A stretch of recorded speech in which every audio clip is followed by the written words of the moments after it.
Welcome to The Sports Answer with Rudy Campos Jr. From the latest NBA news to the gridiron and beyond, we are diving deep into the headlines that matter most to you. Today's show is proudly brought to you by Salem Surround San Antonio, your local experts in digital marketing and audience connection. Before we break the huddle, do me a huge favor. Head over to YouTube and subscribe to the Answer Now TV. Don't miss a single highlight, interview, or heated debate. The clock is ticking and the game is on. Let's go. Hey, good morning, Sports Answer fans. Rudy Campos Jr. for the Sports Answer, part of Answer Now TV. Be sure to go to YouTube, hit that subscribe button so you're not left out, and click that notification button as well so you know when we go live, as we go live every single Sunday morning to kind of recap what's going on in the sports world here at the Salem Surround Studios. Again, it's the Sports Answer on Answer Now TV. Salem Surround, 210-526-3635. And if you want the brand above all, you need that digital marketing, you need all the help for your company you can get, you call Salem Surround today, 210-526-3635. You want to hit up that website, it's going to be salemsurround.com // can't talk this morning, San Antonio. Again, that is Salem Surround, proud sponsors of us here at the Sports Answer. What do we got? We're going to go dancing, obviously. March Madness has been really, really good this past couple of days. We've seen one technically Cinderella team come through in the Texas Longhorns, but don't tell the coach that. Coach Sean Miller doesn't feel like they are a Cinderella team because, in his words, we are the University of Texas and we represent the SEC. Does he have a point there? You guys let me know. Drop those comments on this live feed. Also, we've got NIL questions. Now, we normally talk about NIL a whole lot when it comes to college football. You see the landscape kind of changing, but you see major guys, major players going from, maybe Alabama to Georgia. You see a lot of guys in, Division I, but lower Division I teams like UTSA is a prime example. You see them going from UTSA to a bigger program, University of Washington, University of, California, Southern California, USC. They go somewhere else. So we know it's affected the college football landscape. Has it affected the college basketball landscape in a sense of NIL? Why? 3 games kind of circled this past weekend, this past couple of days on March Madness. 2 of them number 1 seeds and 1 of them a number 2 seed. We're going to get into those games because now we're kind of starting to see what a lot of people used to call the mid-majors back in the day. And I know a lot of people don't really like that term anymore, but those mid-major teams are getting better and better. And a lot of it is because some of these higher-end recruits, knowing they're not going to get the playing time that they would at a major university, are going to some of these low-end Division I schools and making a name for themselves. We'll figure out if that NIL money has anything to do with that. Also, we've got a sports fans question of the week, and it's going to be regarding college basketball. It's kind of crazy to think about it, but college basketball, they only do 2 halves still, where everybody else is on 4 quarters. Does that make a difference? Jalen Waddle moves from the Miami Dolphins to the Denver Broncos. Love that move. We're going to get into that real quick here. Then we've got our NBA talk. NBA MVP race. Is it really a 3-man race? Can we still add a couple more in there before the season winds down? Plus, our Spurs Chisme, as your Spurs are back in the playoffs. They are predicted by a lot of experts to win this NBA title this season. What do you guys think? We're going to get down on Spurs Chisme, but it's March Madness time.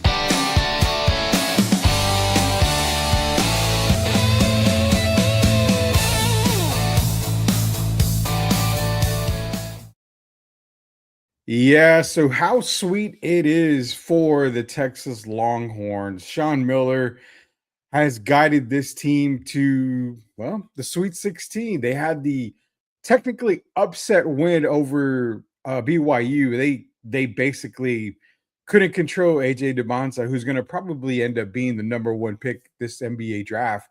Scored 35 points, but yet the Longhorns were able to maintain BYU, move on to the second round, meet number 3 Gonzaga, and lo and behold, they beat number 3 Gonzaga. They are waiting the winner of Purdue Miami today to see who they will be facing to have the potential to go into the Elite Eight. Now, is it a crazy run for the Longhorns? Yeah.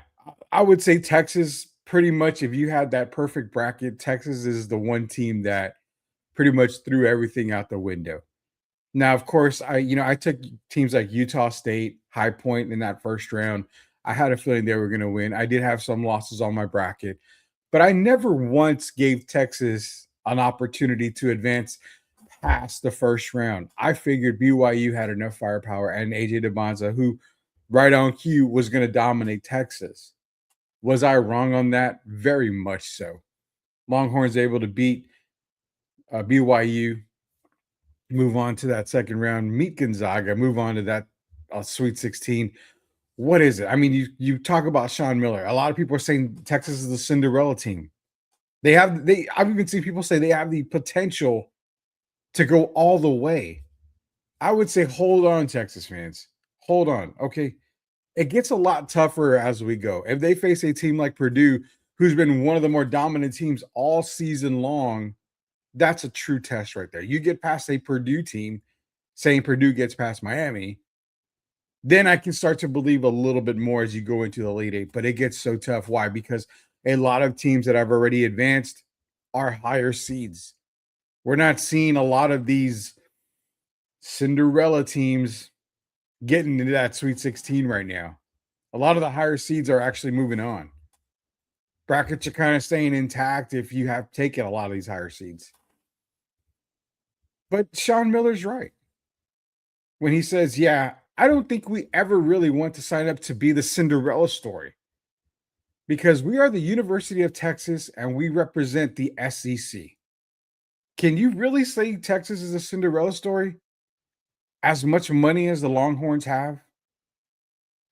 Being an SEC team that plays elite competition for majority of the season? I think Sean's right. It's hard to say that they are a Cinderella team. When you think Cinderella teams, you think of the lower guys. Back in the day, a Butler, Gonzaga from back in the day. You've seen teams like Xavier, a team that Sean Miller coached at one point, have nice little runs. Florida Atlantic. You see a lot of real Cinderella stories. So to consider the Texas Longhorns a Cinderella, I kind of agree with Sean on that. I don't see that. They've had some great games. They didn't even know they were going to be making it to even the first four. The play-in games, basically. They had no idea if their name was going to be called. I get the hype.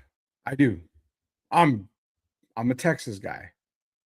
I'm rooting. I'm from the state of Texas. I'm rooting for the Longhorns to succeed.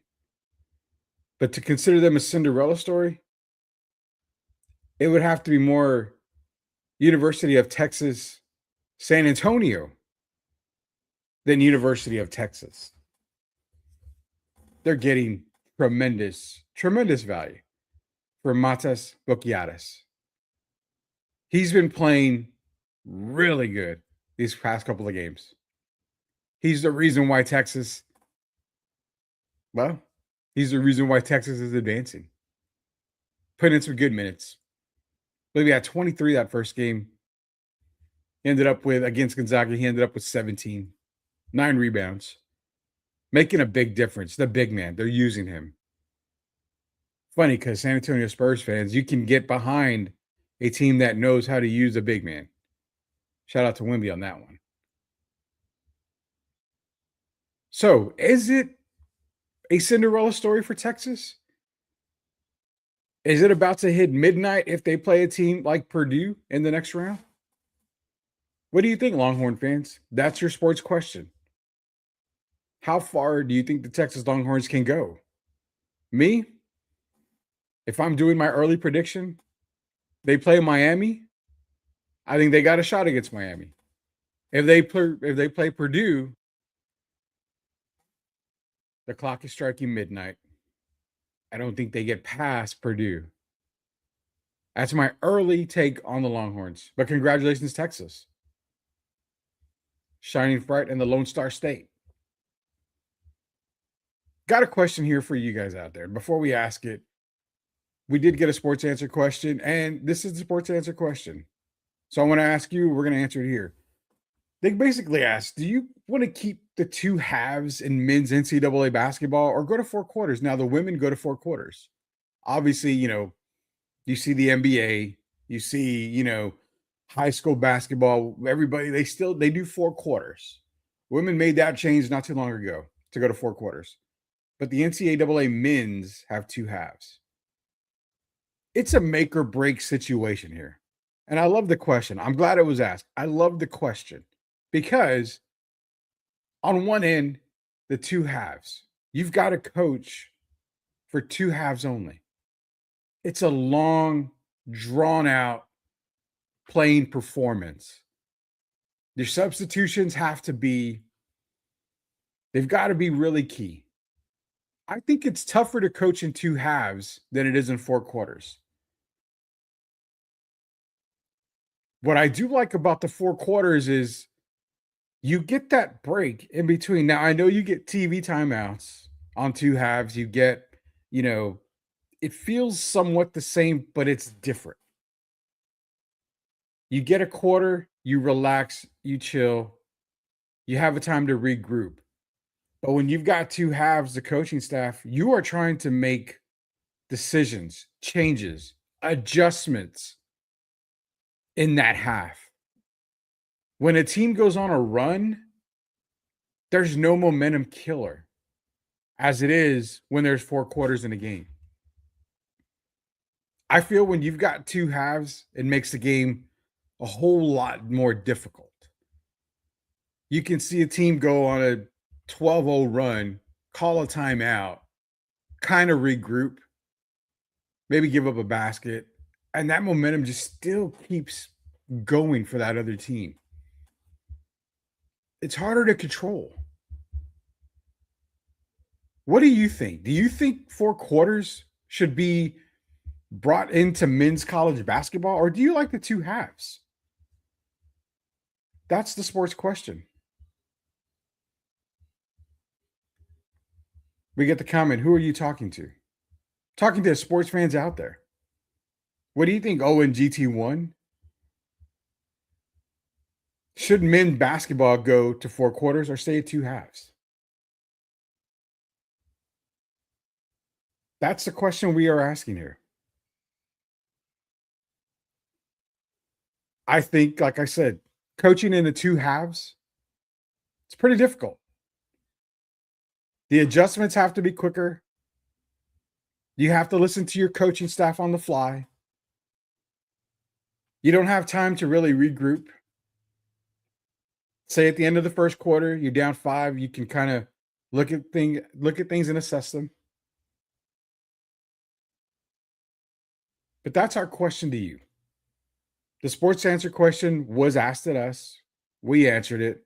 And I'm going to say this, I got to give the answer. But for me, I think you keep the two halves. I like it. It's quick pace.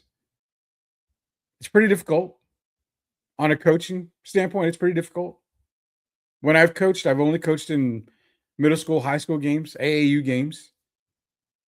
It was all four quarters. Didn't have to do the halves thing. But I look back and I think, okay, trying to coach two halves, I think it's pretty difficult. For the value's sake, I take the two halves. Leave the men at two halves. The four quarters, I get it. Makes a little bit of difference.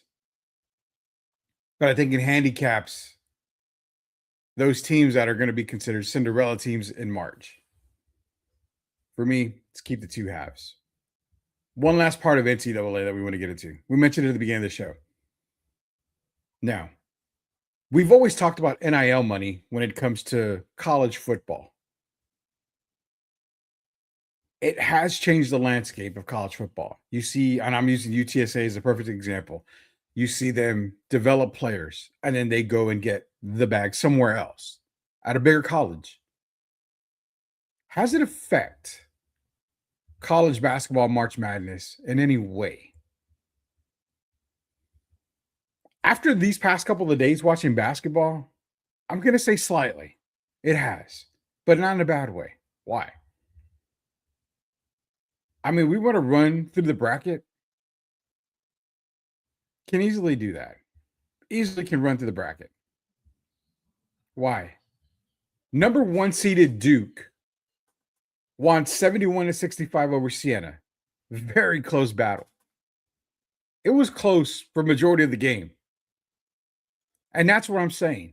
You saw a mid-major, which I hate using that word, but you saw a lower end Division One school give a top seeded Duke a run for their money in the first round. Let's go to number 2 UConn against Furman in that first game. 82-71. Looks like it's 11-point win. These games that these top programs have been playing all year, when they play a team that is a lower end Division One team, you expect a blowout. We haven't seen that in a lot of these tournaments lately. We've seen a lot of these number 2 seeds give a run. We've seen some number 1 seeds as well upset number 16 seeds upset number 1 seeds. This year felt a lot different. I mentioned High Point. I took High Point in the first round. I've taken teams like Utah State, which was a 9 seed. But you look at High Point defeating Wisconsin by 83-82. Has the landscape changed in college basketball when it comes to March Madness because of NIL? Because you may not be able to get the bag and get the playing time at Duke, at UConn. Maybe not even at an Arkansas or a St. John's. We've seen teams, and another one. You look at Michigan and Howard. Yes, it was 101-80. It's a 21-point game. But Howard was playing hard when it came to Michigan. These teams get up for March Madness, but they are getting the players that would normally go to a Kentucky, to a Kansas, maybe not get the minutes there right away, kind of work their way into the rotation. They're getting to shine right away. The NIL effect on March Madness is actually really damn good. I love it. We're going to see more teams who we all considered low-end Division One start challenging a lot of these bigger guys. Offhand, I cannot remember which coach it was, but he did make it clear in an interview and in a press conference when he said, hey, they don't want to schedule us. It would be nice if these teams, these bigger teams, would schedule us to play against them. It's fear. They don't want to deal with you until March. By then, hopefully their team is in sync. Hopefully they are on the right path. So yeah, they don't want to deal with you until March. That's why they don't schedule you. Because the possibility of getting that upset in college basketball is always there. Always there. They don't want to experience March Madness at the beginning of the season.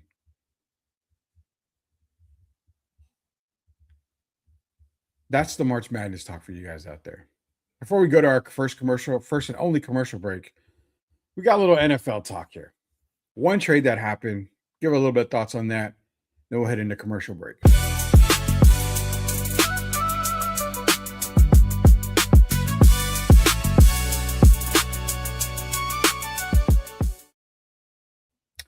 Jalen Waddle, welcome to Denver. Gets traded from the Miami Dolphins over to the Denver Broncos. Now, the way the trade works is Miami was able to get a first-round pick this year, third-round pick, and a fourth-round pick in exchange for Jalen Waddle and the 2026 fourth-round pick.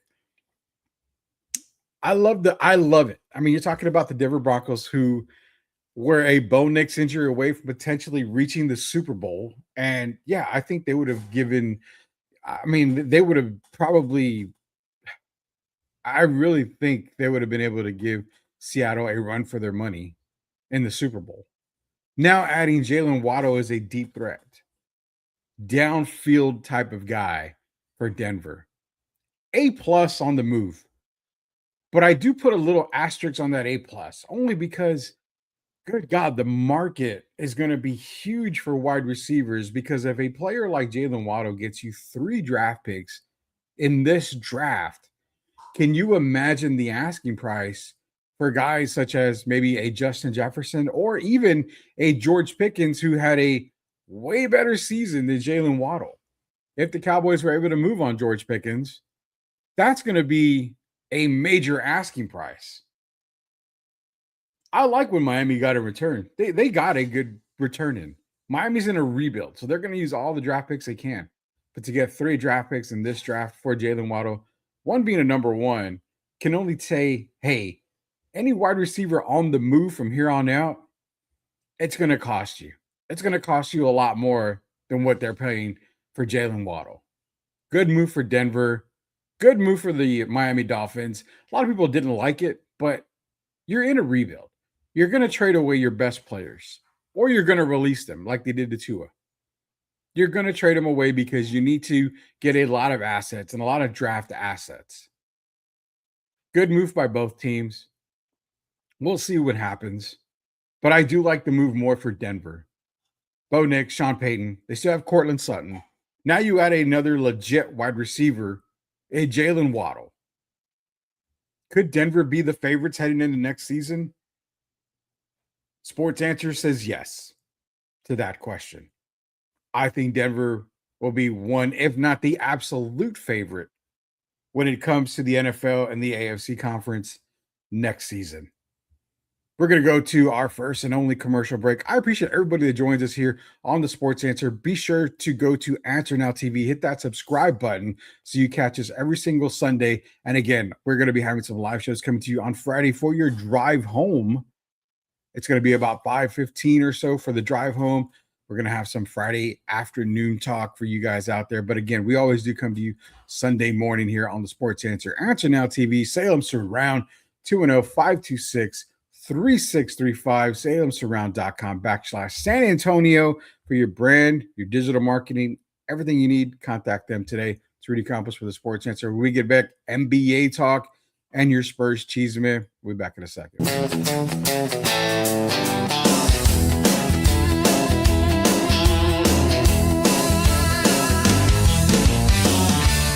You've been watching The Sports Answer, brought to you by Salem Surround.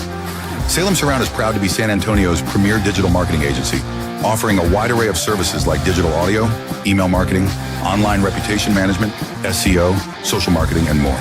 Visit salemsurround.com, San Antonio, and stay in the game.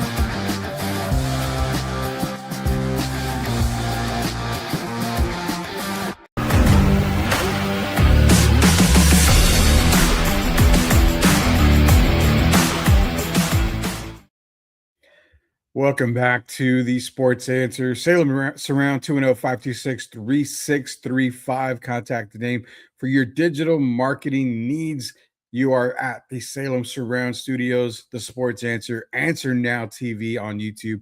Hit that subscribe button. Let's get into our NBA talk. And next week and maybe this week, we're going to cover who your all NBA team is in your opinion.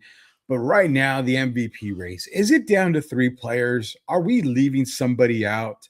Personally, this is my ranking. I've got Shea, Victor, Luka just ahead of Jokic, and I am stabbing myself through the heart when I say that because I think Nikola Jokic, again, deserves a lot more credit and a lot more votes for NBA MVP this season because, again, another season, a 7-footer, he is putting up ungodly numbers, averaging a triple-double again for a season.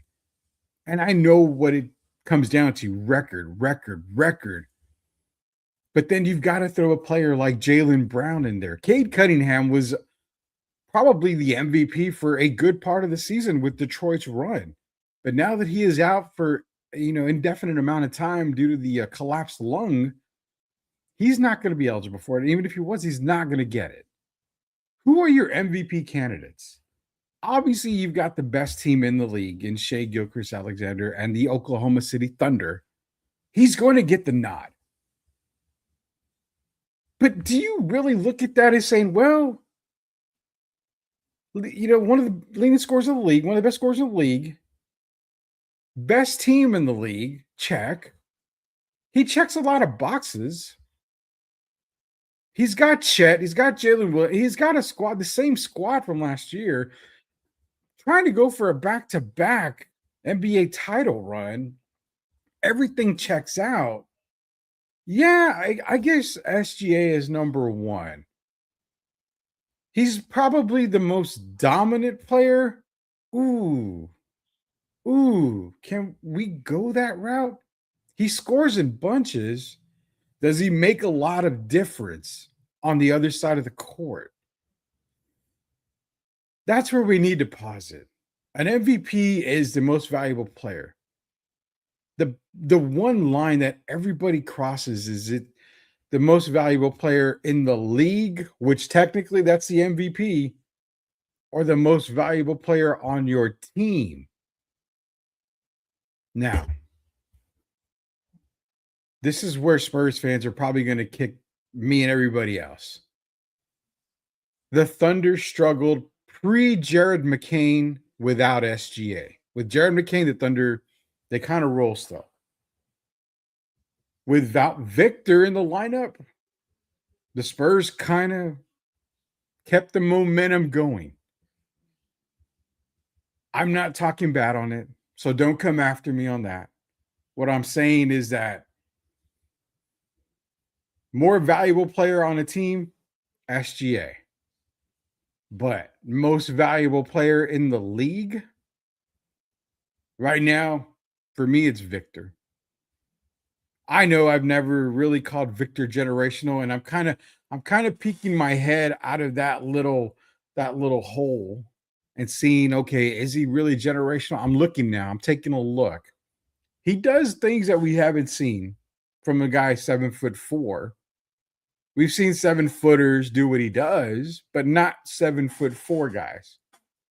But when you look at both sides of the court, a difference maker, a guy who could potentially win MVP, Defensive Player of the Year, and if they make it back to the NBA championship, potential NBA Finals MVP. If we're talking about the best two-way player in the game, it's Victor Wembanyama. He's the MVP right now when it comes to that. You see Luka Doncic. I don't buy the Luka hype. He's putting up, he's putting MVP numbers. But I have him kind of like that 3A, maybe 3B. I could put Joker. I could make a massive case for Joker to be in that third slot. I mean, the numbers that he's putting up are great. You can't blame Joker for an Aaron Gordon injury. And even Joker's been out a good part of the season. Denver has struggled because they haven't had their full roster the entire season. When healthy, Denver's one of the most deep teams in the league. So we can't blame record on this. And I think that's where it comes down to when it comes to Victor and Shea. It's going to come down to record. Will the Spurs have to overcome Oklahoma City in order for Wemby to be named the NBA's MVP? That is the one factor that I think has to happen. I mentioned it on Spurs in Focus with Jeff Garcia, and I think he agreed with me. He did agree with me. He said, yes, the San Antonio Spurs have to be the number one seed in order for Victor to win the MVP title outright. He's changed the dynamic of San Antonio. And yes, a lot of it has to do with the coaching. A lot of it has to do with the players that they put around him. But ultimately, when you talk about the most valuable player in the league, for me, it's always been the best dominant player. And I even look at it as the biggest two-way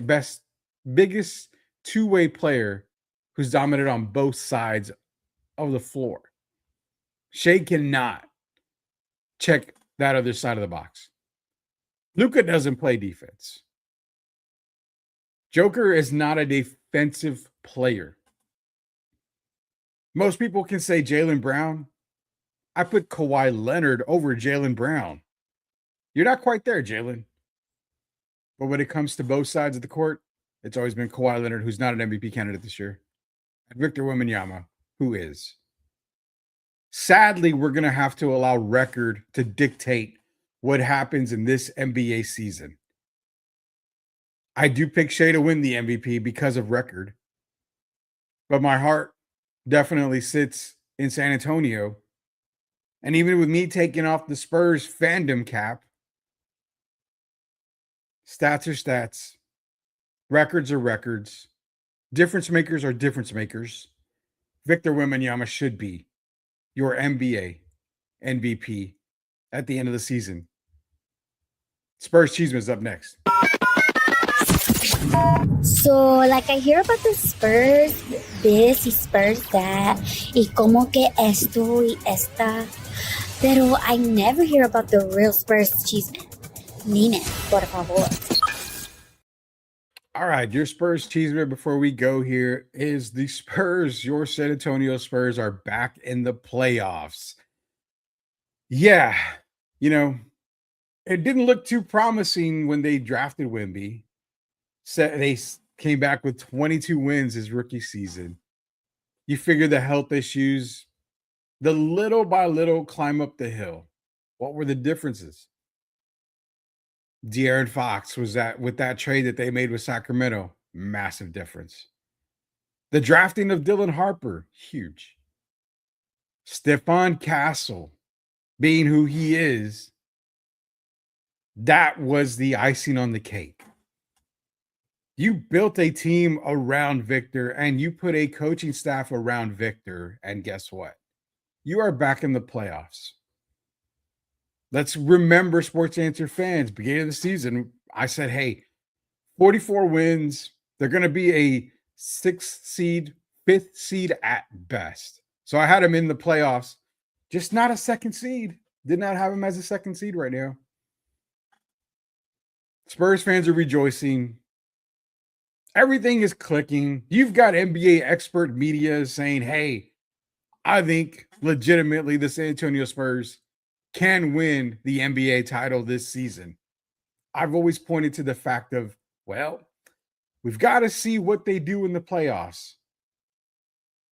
I still feel that way. I'm not calling it inexperience. I'm calling it getting your feet wet. What I do hope is that you don't see the Spurs dip their toes in the water when it comes to the playoffs. Dive in head first into the playoffs. The Spurs are one of the most dominant teams. When they are healthy completely, they are unbeatable. And no, I'm not talking them up because, again, the Spurs fandom hat is on. I've taken my Spurs fandom hat every single time we do this show. You always call it like you see it. They've proven me wrong this season by getting way more wins than 44. They are a solidified 2nd seed. They are challenging Oklahoma City and are the only team to challenge Oklahoma City consistently this year. They play them absolutely perfectly. Why not? Can they bring number 6, the race for Sace in San Antonio? Is it right to say I don't have, like, I can't get excited just yet? What is the minimum? Get past the first round, get to the second round? Is it minimum Western Conference Finals or bust? Like in Spurs in Focus that we talked about? What do you think?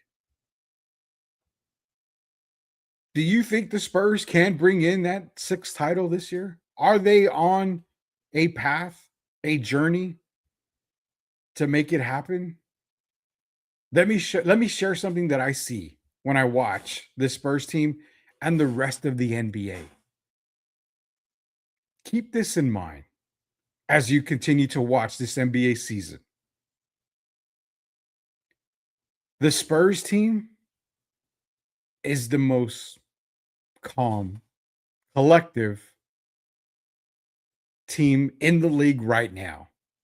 They have been this season. A team that has not lost more than 2 games in a row all season. When they lose, They lose. They don't dwell on the loss. They don't complain about why they lost. They take responsibility. They accept, hey, we didn't play good. Hey, we lost the game at the end because of this. You can't coach heart. You can only coach. You can only coach and develop the players, but you cannot coach heart. You cannot instill the confidence that they have. This team is confident. I think their biggest loss was against Minnesota when they blew a lead. To me, that was the biggest loss in the season, and that was them flipping the switch. So again, this team is calm. It's cool. It's George Gervin type of ice in their veins. That's the difference between this Spurs team and everybody else in the league this season. It reminds me of that team that lost in the finals against the Miami Heat. Came back, took care of business, didn't get rattled, and just got it done. The perfect coaching staff, coaching the most complete team in the NBA. But keep your eye on the rest of the league as we head into the playoffs. Notice what I'm saying. Victor and the crew, they're just playing ball. They're having fun. They're getting it done night in and night out. And when they lose, look at the demeanor. They understand you're not a perfect team. Nobody is. And what they get out of these losses is there's more work that needs to be done. That's the difference between this Spurs team and everybody else in the league. They win, they have fun. They lose, they smile. They understand why they've lost. And they come back out and get it done the next game. A young team, yes. But boy, they've grown up a lot. And not even a full season of Spurs basketball with this collective group. Going out on a limb here. I do fear a couple of teams, especially in that first round. If they stay at number 2, you got teams like the Clippers who have played them very, very tough. In fact, the Clippers have owned the Spurs team for the past 5 years. They played them tough without Kawhi Leonard this past week. I don't fear Phoenix as much as I did because Phoenix did have their number. But then if the Spurs get the number 1 seed, you have the potential of playing Minnesota in that second round. A team that is very capable of upsetting San Antonio. Spurs fans, do you want to keep that second seed where it seems maybe a little bit less challenging? Or do you want that number 1 seed, or does it even matter? The sports answer says, you know what? I like the Spurs' chances this year to win number 6. When they get to the finals, and if they get to the finals, I do think the New York Knicks would give them a hard time. The Boston Celtics may give them a hard time. You've seen they've been able to handle Detroit. 2 teams in the East I feel are very difficult for San Antonio. But just like all the doubters and all the people that said, no, they're still a couple of years away, they will prove everybody wrong. And that includes myself. That is the sports answer for today. Be sure to subscribe, Answer Now TV on YouTube. Hit the notification button so that way you do get notified when we are, when we're live. So Again, Sports Answer Now, Answer Now TV, Salem Surround 210-526-3635. Go to salemsurround.com/San Antonio. You got the sports questions. We've got the sports answer. Rudy Campos Jr. Until we see you guys later on during the week. Again, Fridays are going to be we're going to be with you guys on the drive home. So be sure to hit that notification button once you subscribe so you are not left out when we go live. Shout out to you, everybody else that is a part of the Sports Answer. We'll see you guys next week. You've been watching The Sports Answer, brought to you by Salem Surround. Salem Surround is proud to be San Antonio's premier digital marketing agency, offering a wide array of services like digital audio, email marketing, online reputation management, SEO, social marketing, and more. Visit salemsurround.com, San Antonio, and stay in the game.